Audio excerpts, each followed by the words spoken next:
What is up, everybody? Welcome back to a brand new video, and in today's video we are taking a look at an online course. We are doing another course review today, and this is specifically for David Christiansen's Orchestral Notation Sibelius. So kind of true to its name, this is a course basically meant for the composer who wants to take their mockups and their compositions to the next level with live orchestra or live recordings, and basically find out how to take those mockups and arrange them for Sibelius, like in sheet music format, in notation format, so that it's easily readable for the conductor, the players, and all of that. And Sibelius has always been kind of, for me, a mystery to figure out myself. I have used it in the past before for simpler scores, but never one for a full-scale orchestral type of ensemble. And so I was very interested to take a look at this course, and I want to give David a big thank you for giving me access to the course so I could do a review for you guys. And if you are interested in taking a look at the course and trying it out for yourself, feel free to use my link in the description box below. It is an affiliate link, which means if you do purchase or sign up with my link, your part of your payment will come back to support this channel and my content, which definitely means so much to me. So without further ado, let's kind of dive into it and see what we get.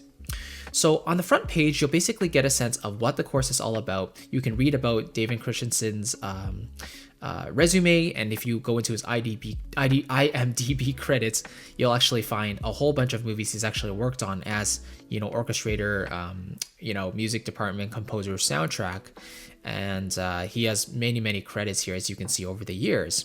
So some of the most popular ones include, The Witcher, Wild Hunt, Injustice, Elder Scrolls. So he works on games, and I think he does film stuff as well, which is really cool. And it basically gives you a sense of what is included. Then you get the complete curriculum here, which we'll kind of go over as well. So you start off with the score and the part layout, which is basically the foundations and the most fundamental things. Then you move on to the shortcuts, then the plugins. Stream Deck is something that I actually have no experience with, so that was definitely interesting to watch.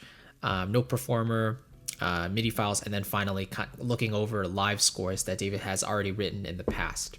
So I personally really appreciate it when courses are laid out in a very systematic and easy to read way. Basically, it is laid out exactly as it shows up on the product page. So you do have, and this is basically like the inside view once you do invest in the course. So you have the welcome video, you have a community group which you can be a part of if you'd like to. It's a Facebook group just for students of this course. Then you basically have the score and part layout, right? So David basically starts from the very beginning. He goes into some keyboard shortcuts, which are obviously very important.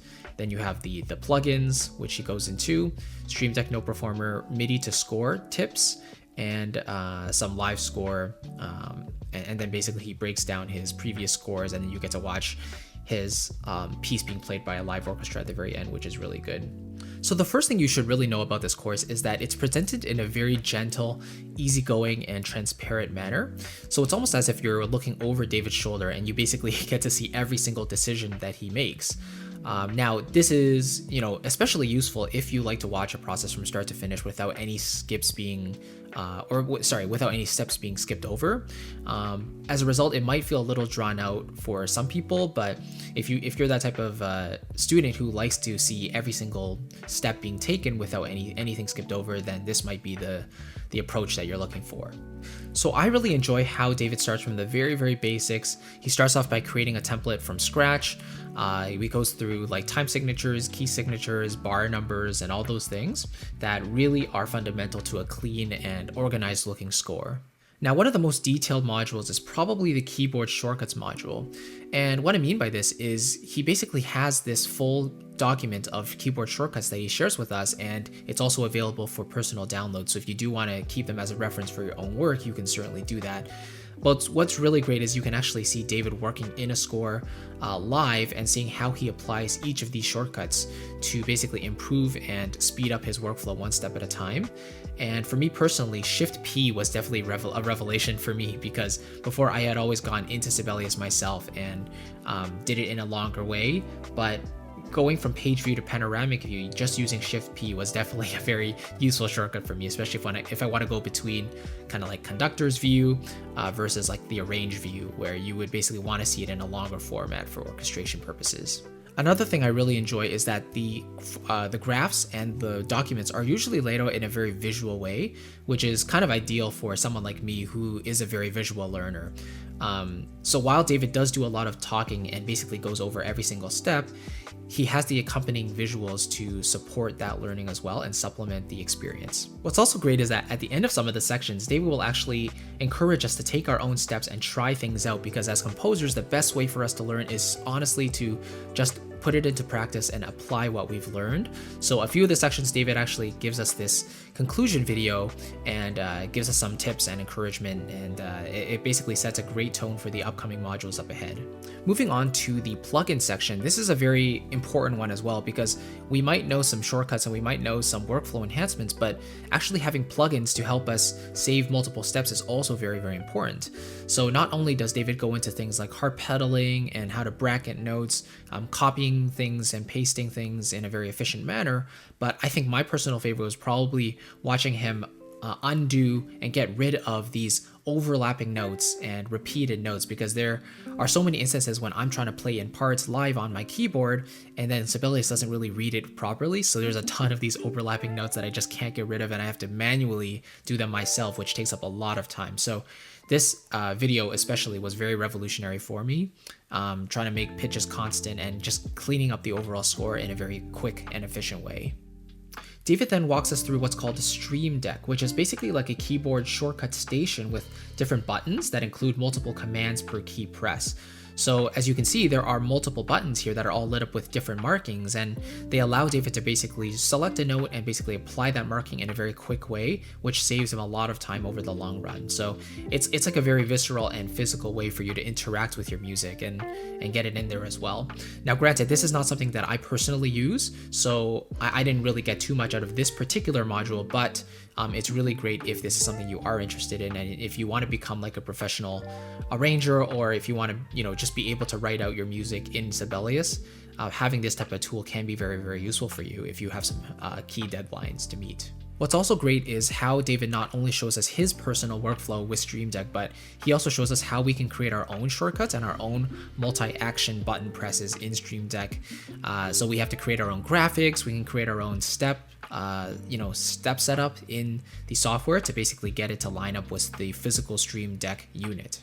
Then following this, David takes us through an overview of Noteperformer, and so he shows us how he personally uses those samples to create a more realistic mock-up rather than just using the Sibelius stock sounds, which tend to not sound so good to the average listener and to especially the composer. He also takes us through how he balances the session, making sure that the sounds are relatively mixed in a kind of a cohesive way that sounds realistic.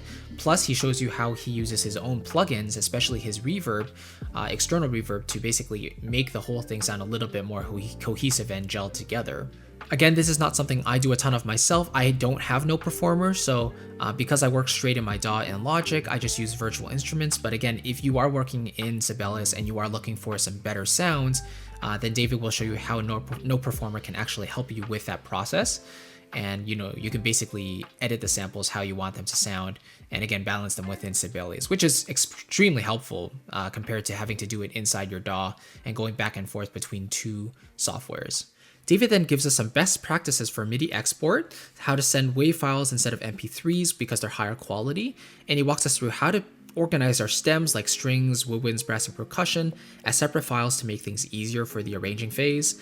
And also he recommends quantization, which is much easier for visual and score preparation, as well as removing key switches in general. So essentially you want to make sure your mockup and your DAW session is as clean as possible, because if you take that over to Sibelius, you don't want Sibelius to confuse that information and basically, import it in a very strange way. So he recommends clarity, he recommends ease of use, and so that just means making sure everything is quantized and lined up to the grid so Sibelius can read it as easily as possible, and also making sure that the key switches are removed so Sibelius doesn't interpret those as individual played notes instead of just switches. And finally, in one of my favorite units of the whole course, David takes us through an entire piece that he's composed and arranged from start to finish, and he basically shows us how he personally orchestrated it with every detail, every step being explained along the way. And so you get to see how he integrates all these things that he's taught about in the previous modules, things like shortcuts, workflow enhancements, Stream Deck, Noteperformer, etc., etc. And finally, you get to see how that's all put together in a live orchestral recording session. And so the overall experience is a very laid back and comprehensive educational experience from start to finish. David really likes to take us through every single step he's doing. So while that may seem a little bit long for some of the videos or to some students, you can be rest assured that there are no steps being skipped. And the thing is, like, when we're actually learning and we want to understand a particular software very, very well, it's very important for all the different aspects to be covered, with nothing being skipped over, you know? So I think the nature of just having everything in one place from start to finish is really priceless in that regard. So if you are interested in this type of material where, you know, maybe you're a digital composer, you're composing mock-ups, you know, but you do want your materials to be played with a live orchestra in the future, you do have to have good preparation materials. You do have to get your score looking professionally done in a software, whether that's Sibelius, Dorico, or Finale. But this course in particular focuses on Sibelius, one of the leading players in the notation industry.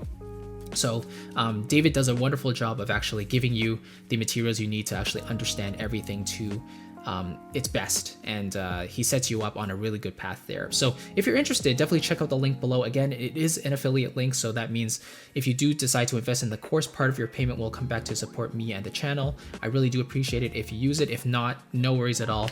But I do want to thank you for watching this video. Before you go, I want to give you my free 10 steps to a clear orchestral sound guide. It's a totally free guide that walks you through the 10 steps that I wish I knew, you know, when I was starting out producing mockups, that always ensured like a really clear and polished, rich orchestral sound. And this does not specifically only go over like virtual things, but also general orchestrational concepts you should know about in order to make sure your mockups are sounding as good as they can. So it's my free gift to you for watching this video. Thank you so much again for watching, and take care. I'll see you in the next video, my friends. Bye-bye.